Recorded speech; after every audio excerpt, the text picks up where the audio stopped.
किसी समय की बात है, एक महिला जिसका नाम किसा गौतमी था, एक छोटे से गांव में रहती थी। वह गहरे शोक में डूब गई जब उसका इकलौता बेटा बीमार हो गया और उसकी मृत्यु हो गई।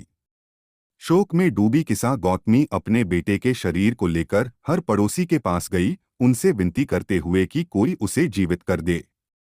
एक दयालु पड़ोसी ने उसकी व्याकुलता देखी और सुझाव दिया कि वह बुद्ध के पास जाएं, जो अपनी बुद्धिमत्ता और करुणा के लिए जाने जाते थे।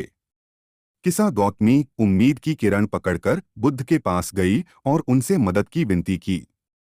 बुद्ध ने उसकी दुखभरी कहानी सुनी और धीरे से कहा, मैं तुम्हारे बेटे को जीवनदान दे सकता हूँ, लेकिन पहले तुम्हें मुझे एक सरसों का बीज लाकर देना होगा, जो ऐसे घर से हो जहाँ कभी किसी की मृत्यु न हुई हो। उम्मीद से भरी किसा गौतमी तुरंत निकल पड़ी, यह सोचकर कि वह ऐसा सरसों का बीज ढूंढ लेगी।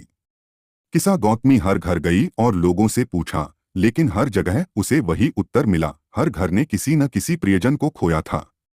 एक घर से दूसरे घर जाती हुई किसा गौतमी ने महसूस किया कि मृत्यु जीवन का एक अटूट हिस्सा है, जिससे कोई नहीं बच सकता। अंत में किसा गौतमी बुद्ध के पास वापस लौटी, खाली हाथ लेकिन नए दृष्टिकोण के साथ। उसने बुद्ध से कहा, मैंने समझ लिया है कि कोई भी इस संसार में मृत्यु से अछूता नहीं है। बुद्ध ने मुस्कुराते हुए कहा, दुख इसी प्रकार होता है, यह हमारे जीवन का एक हिस्सा है, परंतु इसे समझना और इसे स्वीकार करना ही हमें सच्ची शांति की ओर ले जाता है। किसा गौतमी ने अपने बेटे को विदाई दी और बुद्ध के शरण में आ गई, सच्ची शांति और ज्ञान की खोज में।